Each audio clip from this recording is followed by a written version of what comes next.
hands-on manipulation, where joints are manually moved by a trained therapist such as an osteopath, a chiropractor, physical therapist or physiotherapist, has been a mainstay treatment for, centuries now.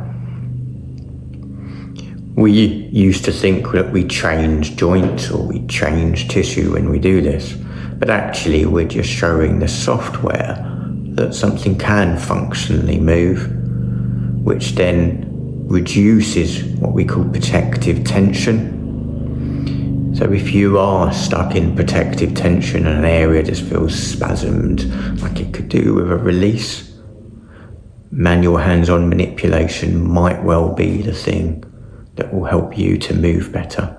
And we know in the long run, if spines are moving better, that generally goes hand in hand with a reduction in pain. So there you have it. We have spoken about 4 different ways to treat your low back pain with or without sciatica. If you would like to know another 13 different ways, then click on the link below to find the Kickstarter campaign, which will share a PDF of 17 different low back pain solutions for you, as well as an upcoming app. Best of luck.